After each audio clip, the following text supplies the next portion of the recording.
Africans came to America before Columbus as explorers. Africans came to America as immigrants and as indentured servants. Africans came to America in the bowels of ships, named and unnamed, to clear the land, work the fields, build the plantations, towns, and cities, as slaves.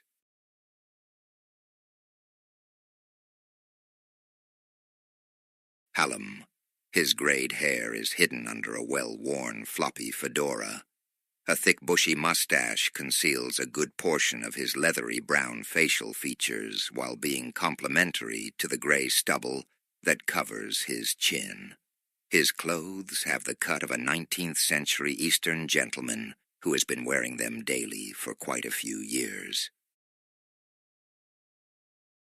It is from these slaves that laid the foundations upon which America was built, in whom that the vast majority of modern-day black Americans can find a common history. A history of survival, perseverance, and success, the basis for a nationwide, extended family. It is time for us to rejoice. It is time for us to reflect. It is time for us to move forward, confident in the realization that knowledge of the past provides us with the strength and the will to meet any challenge in the future. Of this, I am certain. Why am I certain? Because I've been there. I am Hallem, keeper of the flame of knowledge. My time here will soon be ended. I am compelled by those who have gone before me to pass along to you what I have seen and heard. Listen closely so that you might learn from the stories related herein. He escaped from Mrs. Gillespie's estate on the Black River. They had stretched him out on the ground and tied his hands and feet to stakes. Handfuls of dry corn husks were lighted, and red-hot embers allowed to fall down in a rain shower of flesh, searing sparks, until his back was covered with blisters. The blisters were then broken with the jagged teeth of a handsaw. His recovery was long and slow, but he vowed no more to be a slave, subjected to the cruelty of other men, unable to fight back. He clawed and stumbled his way for many days and nights, through swamps and bayous. To escape the bloodhounds, he had with him onions, which after crossing a creek or swamp, he rubbed himself freely all over, until from head to foot, his scent was that of the onions. His clothes were torn and covered with all manner of debris as he entered the lines of the Army of the United States. He became a scout, leading troops where once he had been hounded and hunted by slavers. His name is Gordon. His is not the story of one man, but of many, many thousands of black slaves who fought as Union soldiers against the armies of the Confederacy, against injustice, tyranny, and inhumanity.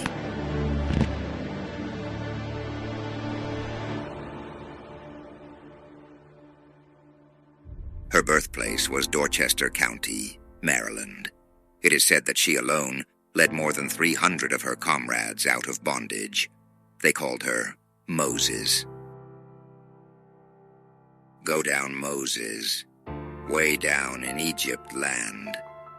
Tell old Pharaoh to let my people go. Back she went again and again, 19 or 20 times in all. A conductor she was, frail, yet fearless. She led the way for her mother, father, sister, and 2 children along a railway that had no tracks, no cars, no steam locomotive. Determination was the only fuel. Hers was a caravan of people, driven by the need to be free. They sought a way out of this desert that would lead to a saving oasis. She would begin her journey on a Saturday night, along rivers and streams, into valleys and across mountains. The train lines all led north. Once you climbed aboard her train, there was no turning back. No coward was she, and no cowardice among her charges would she accept. It was a one-way ticket that was purchased on this underground railroad. And the trail conductor, who had to overcome recurring dizzy spells, who would punch your ticket if you tried turning back, was one Harriet Tubman. To spend one's life in bondage has a powerful effect on the mind as well as the body. The peculiar institution, as some intellectuals of the day called slavery, spawned moral, economic, social, and spiritual justifications for the inhuman system, which allowed one human being to feel right in treating another human being as property.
To counter this state of affairs, making one's voice heard through the printed word could achieve an independence of mind and spirit for both the writer and the reader.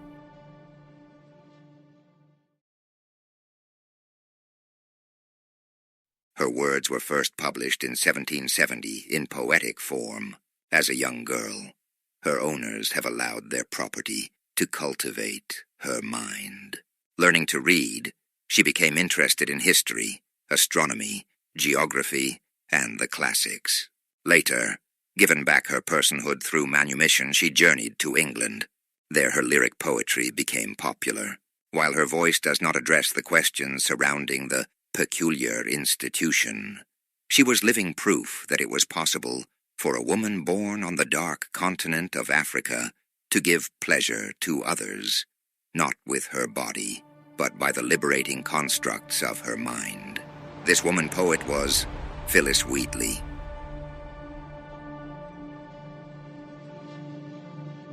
Wade in the water, wade in the water, children.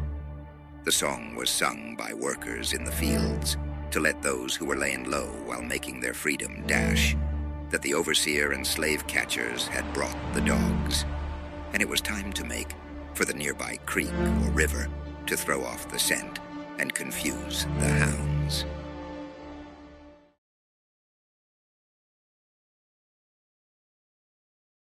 He was known to be intelligent and a man in whom one could place his or her trust. His genius as an orator was first displayed at an anti-slavery convention held in Nantucket in 1841. 3 years after his marriage and escape from bondage of human servitude. He taught himself to read and write. It was against the law to teach a slave to read and write. If kept ignorant and illiterate, slaves could more easily be controlled. He would have none of that. In 1845, His autobiography was published, and while on a lecture tour in England, friends purchased his freedom. When John Brown made his celebrated raid on Harper's Ferry, this noted abolitionist was the publisher of the North Star, a Rochester, New York weekly. His influence was such that Governor Wise of Virginia endeavored to have him arrested for supposed complicity with Brown. He exiled himself abroad for 4 months.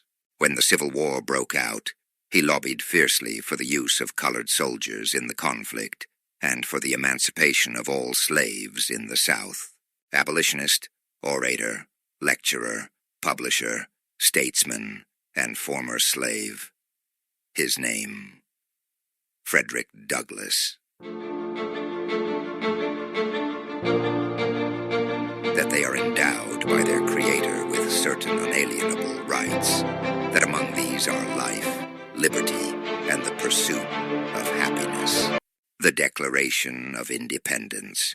And 11 years later, in 1787, the same men who staged a revolution with that document would declare, "We, the people of the United States, in order to form a more perfect union, establish justice, ensure domestic tranquility, provide for the common defense, promote the general welfare, and secure the blessings of liberty to ourselves and to our posterity, do ordain and establish this Constitution for the United States of America." Noble sentiments, but the founding fathers of these United States, let us not forget, condoned and were themselves owners of other human beings, men, women, and children whom they considered property. Not men, not beings created equal. Equality for this human property had to be fought for, bought and paid for in blood, sweat, and tears. Black people had to purchase their citizenship, and like the founders of the colonies, fight to become Americans.